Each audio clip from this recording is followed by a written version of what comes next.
कि गठबंधन के सहयोगी दल भारतीय जनता पार्टी के प्रदेश अध्यक्ष जी ने अपने फेसबुक पोस्ट पर कुछ एक मंतव्य दिए। ये हम नहीं कह रहे हैं, आप ही के दल के विधायक दल के नेता माननीय उप मुख्यमंत्री जी का ये मंतव्य है। तो लगता है कि आप बिहार के वातावरण से तो भली भांति परिचित होंगे। आपको यह नहीं मालूम कि आपके माननीय वित्त मंत्री जी यह कहते हैं, जो वित्त के खजाने के रखवाला हैं, वह यह कहते हैं कि बिहार लगातार आधारभूत संरचना एवं के विकास एवं पूंजीगत व्यय पर पर्याप्त राशि नहीं बच पाती है। आज का ये फेसबुक लाइव विशेष परिस्थिति में तात्कालिक रूप से इसलिए करना आवश्यक हो पड़ा कि गठबंधन के सहयोगी दल भारतीय जनता पार्टी के प्रदेश अध्यक्ष जी ने अपने फेसबुक पोस्ट पर कुछ एक मंतव्य दिए। मैं माननीय संजय जायसवाल जी आपका सम्मान करता हूं, लेकिन हम आपसे एक आग्रह जरूर करना चाहते हैं। आपने कहा कि बिहार को अतिरिक्त राशि दी जा रही है, तो देश के विभिन्न राज्यों के अंदर जो फाइनेंशियल स्ट्रक्चर है, जिसके तहत केंद्र और राज्य को राशि का अंतरण होता है, उसमें कौन सा ऐसा मौलिक बदलाव किया गया कि बिहार को अतिरिक्त राशि मिली है? ये दस्तावेज मेरे सामने है, और ये दस्तावेज किनका है? भारतीय जनता पार्टी के विधायक दल के नेता माननीय तारकिशोर प्रसाद जी ने 2022-23 के बजट के पूर्व जो विभिन्न राज्यों के वित्त मंत्रियों के साथ जो बैठक होती है, जिसमें फाइनेंस सेक्रेटरी भी रहते हैं, वह बैठक में उन्होंने बिहार का प्रतिनिधित्व किया सामूहिक रूप से, और उन्होंने यह स्पष्ट रूप से कॉलम 2 में यह कहते हैं कि 2018-19 के पश्चात केंद्रीय करों में अधिक हिस्सा जो था, जो ज़्यादा मिल रहा था 15-16 से 18-19 के बाद, उसमें कमी ह्रास हुआ है, निरंतर ह्रास हुआ है। ये हम नहीं कह रहे हैं, आप ही के दल के विधायक दल के नेता माननीय उप मुख्यमंत्री जी का ये मंतव्य है। साथ ही साथ उन्होंने यह भी मंतव्य दे रहे हैं, जरा इस पर भी अपना मंतव्य दीजिएगा, तो बिहार की जनता समझेगी कि राजनैतिक रूप से और बिहार के विकास के प्रति आप बहुत गंभीर हैं। उन्होंने यह भी कहा कि केंद्रीय करों में राज्य का हिस्सा आधे से अधिक होता है, निरंतर इसमें कमी हो रही 2018-19 से, जिसका प्रभाव प्रतिकूल बिहार में पड़ रहा है। उन्होंने कहा कि 2018-19 में 19-20 में राज्य का राजस्व घाटा में होना प्रमाणित करता है। दूसरी ओर केंद्र प्रायोजित योजनाएं, जो केंद्रांश और राज्यांश की राशि राज्य सरकार को देनी पड़ती है, उसके चलते राज्यों का अंशदान बढ़ गया है। जो अपने केंद्र सरकार ने जो तय किया, फाइनेंस का रूल तय किया, पहले क्या था, केंद्र सरकार की योजनाओं में 90-10, 90 भारत सरकार, 10% राज्य सरकार, 75-25, 65-35, यही केंद्र की योजनाओं का मानक होता था कि राज्य सरकार 10%, 25%, 35% देती थी। और आज आपने तय कर दिया 2015-16 के से 60-40 का कर दिया है। तो 60-40 का अगर कर दिया तो राज्यों पर वित्तीय बोझ बढ़ेगा कि नहीं? इसलिए उन्होंने चिंता व्यक्त की कि बिहार जैसे राज्य को कैसे मुकाबला करना पड़ रहा है। कई केंद्रीय प्रायोजित योजनाओं में जो विमुक्त की गई राशि है, हम नहीं कह रहे हैं, आप ही के विधायक दल के नेता कह रहे हैं कि विभिन्न केंद्र प्रायोजित योजनाओं में समग्र शिक्षा अभियान और स्कॉलरशिप, जो बच्चों के जीवन की दशा को तय करता है, उसमें केंद्रांश की राशि 60% से कम हो गई है। यह किनका बयान है? ये मेरा बयान तो है नहीं। इसलिए हम आपको चाहते कि आप इसका अवलोकन करिए। उसके बावजूद उन्होंने कहा कि बिहार सरकार लगातार कई वर्षों से राज्य की निरंतर उच्च आर्थिक वृद्धि दर्ज करने में सफल रही है। मैंने देखा कि आपने बंगाल की चर्चा की, क्या बंगाल का और बिहार का विकास दर एक है? क्या आपको नहीं है मालूम कि जब बिहार और झारखंड का बंटवारा हुआ था तो कहा जाता था कि बिहार में आलू है, बालू है और क्या क्या कहा जाता था। लेकिन आज दौर बदला है। बिहार ने, यह दावा आप भी करते हैं, हम भी करते हैं कि माननीय मुख्यमंत्री नीतीश कुमार जी के कार्यकाल में उच्च आर्थिक वृद्धि दर हम दर्ज कर रहे हैं। इसके बावजूद राज्य को राष्ट्रीय औसत पर अगर हमको पहुंचना है तो प्रतिस्पर्धा के दौर में संसाधन की आवश्यकता है। हमको लगता है कि आप बिहार के वातावरण से तो भली भांति परिचित होंगे। आपको यह नहीं मालूम कि आपके माननीय वित्त मंत्री जी यह कहते हैं, जो वित्त के खजाने के रखवाला हैं, वह यह कहते हैं कि बिहार लगातार आधारभूत संरचना एवं के विकास एवं पूंजीगत व्यय पर पर्याप्त राशि नहीं बच पाती है। हम आपसे ही जानना चाहते हैं। और 2 मांग उन्होंने किया था। अगर इस अपने राजनीतिक सामर्थ्य का इस्तेमाल माननीय संजय जायसवाल जी आप केंद्र सरकार के ऊपर करते तो बात समझ में आती। उन्होंने 2 मांग किया है। इस दस्तावेज मेमोरेंडम पढ़ लीजिए। उसमें उन्होंने कहा है कि भारत सरकार के द्वारा इस सरकार को विशेष सहायता अनुदान के अंतर्गत राशि उपलब्ध कराई जाए ताकि जो नीति आयोग के 12 सूचकांक हैं, इंडिकेटर्स हैं, उस पर हम अपेक्षित प्रगति कर सकें। तो हम तो उम्मीद करते थे कि आप इसको पढ़ते।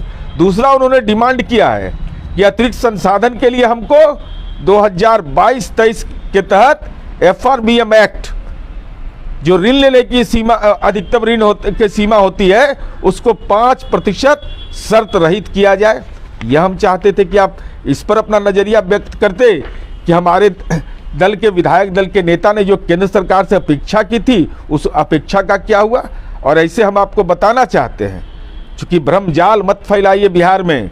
बिहार की नई पीढ़ी की जो आकांक्षा है, जो बिहार के लोगों के मन के अंदर ललक है कि हम विकास के उच्च मापदंड पर पहुँचें, तो केंद्र प्रायोजित योजनाओं की स्थिति मैं आपको बता रहा हूँ।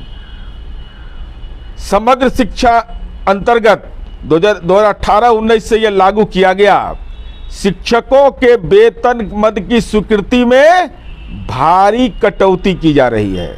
आपको तो यह मालूम होगा माननीय संजय जायसवाल जी कि बिहार में शिक्षकों की बहाली जिस बड़े पैमाने पर की गई और उसका नतीजा क्या हो रहा भारी कटौती के चलते, कि राज्य सरकार को विगत वर्षों में 7,000 करोड़ की राशि कम हुई है। वो कमिटेड राशि है जिसको केंद्र सरकार को देना है और वह पैसा हमको नहीं मिला तो राज्य सरकार को अपनी निधि से देना पड़ रहा है।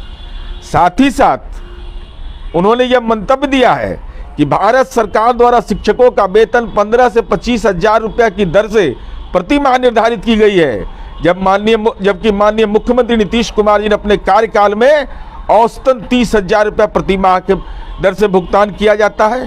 क्या शिक्षा संविधान के समवर्ती सूची में नहीं है? क्या केंद्र और राज्य दोनों की जिम्मेवारी नहीं बनती है माननीय संजय जायसवाल जी? हम आपसे जानना चाहते हैं। वह उन्होंने मंतव्य दिया कि 2018-19, 19-20, 20-21 में 85,000, 89,000, 94,000 कार्यरत शिक्षकों के वेतन स्वीकृत नहीं किया गया है।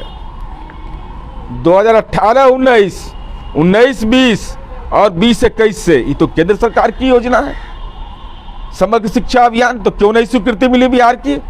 क्या बिहार के शिक्षकों ने कोई गुनाह किया है? क्या बिहार की नई पीढ़ी जिनको रोजगार के नए अवसर मिले, क्या उन्होंने कोई गुनाह किया है? लेकिन उसके बावजूद राज्य सरकार अपना काम कर रही है और समग्र शिक्षा अभियान के अंतर्गत लगभग 12,045 करोड़ रुपए की आवश्यकता है। वर्तमान वित्तीय वर्ष में इसको पूरा करने के लिए राज्य सरकार को 8,400 करोड़ की व्यवस्था करनी है। इसलिए हम आपसे अनुरोध करते हैं। और समग्र शिक्षा अभियान के अंतर्गत शिक्षकों के वेतन मद के लिए भुगतान की क्या प्रक्रिया है? केंद्रांश और राज्यांश की राशि 60-40 है।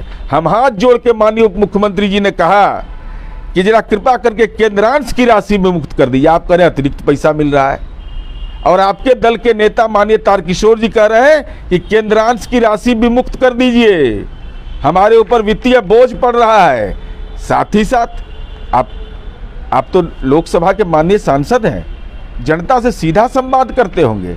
भारत सरकार की योजना है राष्ट्रीय सहायता कार्यक्रम योजना के अंतर्गत इंदिरा गांधी राष्ट्रीय वृद्धावस्था पेंशन योजना जो बीपीएल परिवार के हैं, 60 से 79 वर्ष आयु वर्ग के प्रत्येक वृद्ध व्यक्ति को 400 रुपया दिया जाता है, जिसमें 200 रुपया केंद्र सरकार और 200 रुपया राज्य सरकार का अंशदान होता है।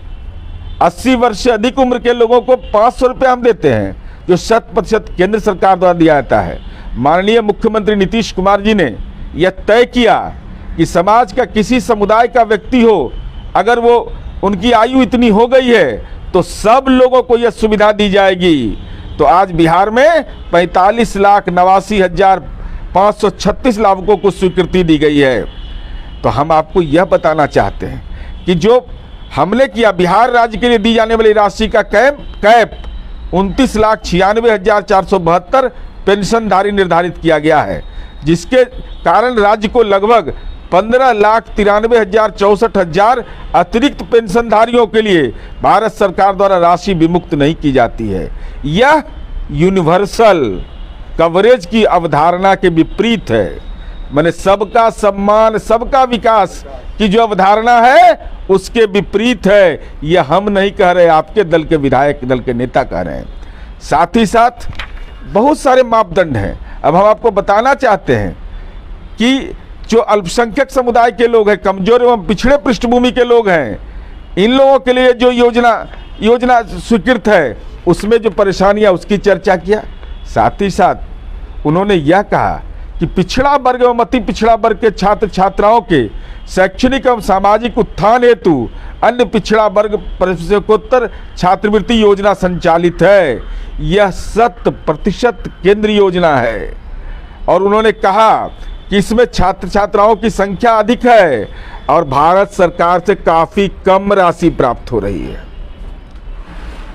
ये हम नहीं कह रहे हैं, वही कह रहे हैं। और उन्होंने अपनी परेशानी का जिक्र किया है।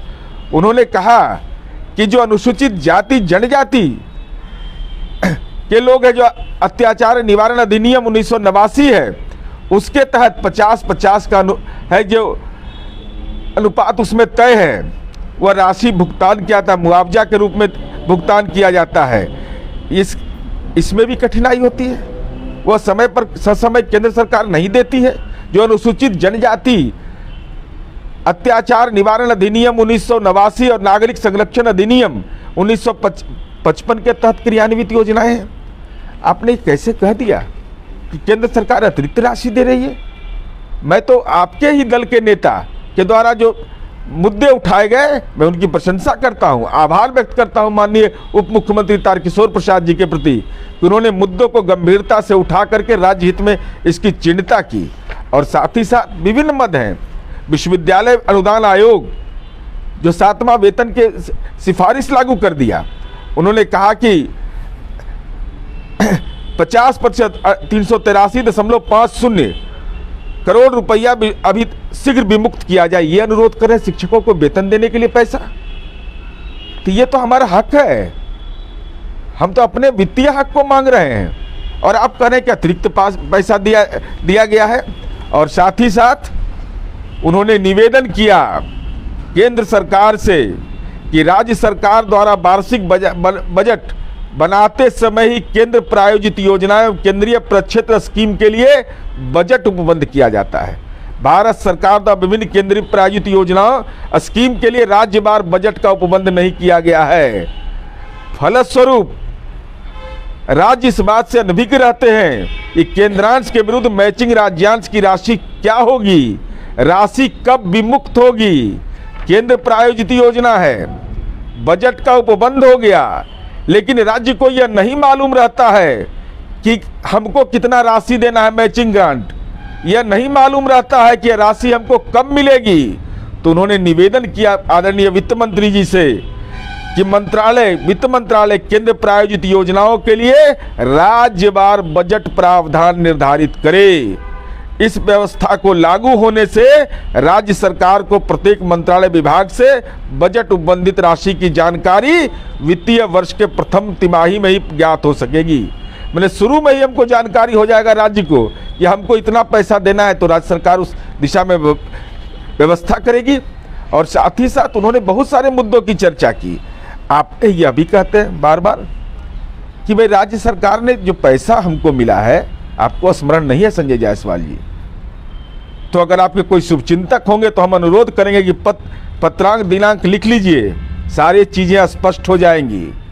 माननीय तत्कालीन वित्त मंत्री माननीय अरुण जेटली जी, जिनका पूरा बिहार सम्मान करता है, 28 अगस्त 2015 और 18 सितंबर 2015 को माननीय मुख्यमंत्री नीतीश कुमार जी को पत्र लिखकर विशेष पैकेज के बारे में अवगत कराया। और ये पैकेज जो स्पेशल पैकेज है, उसमें पहले से प्रस्तावित और वर्तमान में चल रही परियोजनाओं के लिए आवंटित राशि के योग के बारे में, और उन्होंने यह कहा कि कौन कौन सी योजनाएं पहले से चल रही हैं जिसमें राशि दिया गया है। तो ये राज्य का हक है, ये राज्य का हक है। अगर हमको और जो विभिन्न मद में पैसे दिए गए, वो राष्ट्रीय उच्च पथ के मद में सेतु निर्माण, आप कहते हैं फ्लाईओवर बनाने से विकास होता है।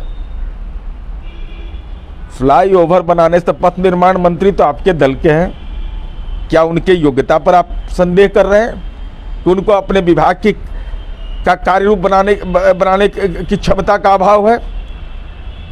आप जो भी कह रहे हैं, हम तो आप उच्च शिक्षा के बारे में बताया कि आपने ग्रामीण विकास के बारे में आपने देखा होगा ना कि प्रधानमंत्री आवास योजना में बिहार ने शानदार उपलब्धि हासिल की, इसका श्रेय भी आप लेते हैं। आप विभिन्न मानकों पर आप देख लीजिए बिहार ने जो काम किया है। अरे विभिन्न मापदंड हैं और मंत्री परिषद की सामूहिक जिम्मेवारी होती है माननीय संजय जायसवाल जी। और जैसे आप बिहार में विकास माननीय मुख्यमंत्री नीतीश कुमार जी के कार्यकाल में हुआ, प्राकृतिक चुनौतियों से जूझते हुए एक ही संकल्प लिया था कि हम बिहार के लिए काम करेंगे। और हम आपको यह स्मरण दिलाना चाहते हैं, क्योंकि आप लगता है कि आप भूल जाते हैं, जब बिहार में हमारी सरकार बनी जिसके आप मुख्य सहयोगी थे, 24 नवंबर 2005 को 9 दिसंबर, याद रखिएगा 9 दिसंबर 2005 को तत्कालीन प्रधानमंत्री को माननीय मुख्यमंत्री नीतीश कुमार जी ने मेमोरेंडम दिया। और मेमोरेंडम का हेडलाइन मैं पढ़ देता हूं। Memorandum submitted to the honourable prime minister for affording Bihar special category status, Bihar को विशेष राज्य दर्जा के लिए ज्ञापन, and granting development and economic package by chief minister of Bihar. Bihar के विकास के लिए जो डेवलपमेंट और इकोनॉमिक जो पैकेज था, उसकी मांग उन्होंने किया। तो तत्कालीन प्रधानमंत्री मनमोहन सिंह जी थे, उस समय भी हमने ये कहा, उस समय आप सरकार के भागीदार थे। जैसे सदन में आपने सहमति व्यक्त किया कि बिहार को विशेष दर्जा मिलना चाहिए, तो उसके पहले ही मुख्यमंत्री का पदभार ग्रहण करने के बाद अगर 2 सप्ताह के अंदर ये हमने पत्र लिखा, तो राज्य के मुख्यमंत्री हैं और दोनों दल की सरकार थी, तो दोनों दल के सहमति के आधार पर नहीं माना जाएगा। सदन के अंदर विशेष राज्य के दर्जा पर आपने सहमति व्यक्त किया। सदन के अंदर आपने कहा कि बिहार ऐतिहासिक रूप से अन्याय हुआ है। आप यह भी कहते हैं कि बिहार का विकास हुआ है, यह भी कहते हैं कि विकास दर में हमारी बढ़त कायम है, जिसके हम भी सहभागी हैं। तो जब सहभागी आप विकास दर के मामले में बनते हैं, पिछड़ापन को आप मानते हैं कि बिहार के साथ अन्याय हुआ है, तो बिहार को विशेष राज्य का दर्जा मिल जाए, इससे परहेज क्यों कर रहे हैं? क्योंकि आपने सदन में अपनी भावना व्यक्त की है, ये सदन की भावना का सम्मान है। और साथ ही साथ मैंने आपको इसलिए इन चीज़ों को बताया, भाई आप उद्योग की बात करते हैं, किस लिए हम मांगते हैं विशेष दर्जा? आज निजी निवेश का दौर है, भूमंडलीकरण की तहत नई आर्थिक नीति आ गई, जिसके केंद्र सरकार उसको स्वीकार करती है। राज्य की सीमित भूमिका है, लेकिन उसके बावजूद भाई निजी निवेशक आएगा, इसीलिए तो हम मांग कर रहे हैं कि हमको स्पेशल स्टेटस का दर्जा हमको मिलना चाहिए। हमारे यहाँ मिट्टी है, हमारे नौजवान मेहनती हैं, हमको ये हक हमको मिलना चाहिए। और ये हक कोई खैरात नहीं देगा हमारे साथ। हमारे साथ जो अन्याय हुआ है, उस अन्याय का अगर प्रतिकार करना है तो हमको अपना डेवलपमेंट चाहिए, और डेवलपमेंट का मानक हमारा है स्पेशल स्टेटस, और ये स्पेशल स्टेटस बिहार की जनता का हक है। इसलिए हम आपसे अनुरोध करेंगे कि विशेष राज्य का दर्जा राज्य की जनता की आकांक्षा के अनुरूप माननीय मुख्यमंत्री नीतीश कुमार जी की दीर्घकालिक सोच, और आप तो उसके गवाह हैं। वही चंपारण का इलाका है ना जहाँ फिरौती के लिए अपहरण होता था, जहाँ से आप माननीय सांसद हैं। उस जो राष्ट्रपिता महात्मा गांधी का चंपारण था वह फिरौती के लिए अपहरण का चंपारण बन गया था। आज वहाँ चनपटिया मॉडल की चर्चा हो रही है। चनपटिया में जो हमारे कोविड के काल में जो हमारे श्रमिक आए और आज वहाँ पर व्यवसाय जो हो रहा है, तो भूटान, नेपाल, कश्मीर और दूसरे राज्यों में वहाँ के उत्पाद बाजार में जा रहे हैं। यह उपलब्धि आपने नहीं देखा कि हमारे श्रमिकों के प्रति दर्द नहीं है कि देश के विभिन्न राज्यों में वो काम कर रहे हैं। अगर विशेष राज्य का दर्जा मिल जाएगा तो दूसरे राज्यों के विकास दर में उनका योगदान है। और अपनी मातृभूमि पर अगर आकर के चंपारण मॉडल, उन्होंने चनपटिया मॉडल खड़ा कर दिया, तो आप भरोसा करिए माननीय संजय जायसवाल जी, और अपने राजनीतिक प्रभाव का इस्तेमाल करिए, दिल्ली पर इस्तेमाल करिए उसका, और कहिए कि हमारे यहाँ तो जो श्रमिकों ने चनपटिया मॉडल बनाकर दिखा दिया। अगर बिहार को विशेष राज्य का दर्जा मिल जाएगा तो बिहार का कोना कोना चनपटिया मॉडल के रूप में जाना जाएगा। इसलिए विशेष दर्जा पर सम्मान का भाव, सियासत का भाव नहीं। और अपने दल के जो आपके नेतागण हैं, जिन्होंने केंद्रीय वित्त मंत्री को अपना ज्ञापन दिया है, उस भावना से अवगत होकर के अपनी टिप्पणी करिएगा तो बेहतर होगा। हमारा संकल्प है, चाहे एनडीए हो या यूपीए हो, चाहे कोई भी सरकार हो, हम पहले बिहारी हैं और बिहारियों को विशेष राज्य का दर्जा का हक मिलना चाहिए। वह हमारी मांग है, वह लड़ाई हम अनवरत जारी रखेंगे।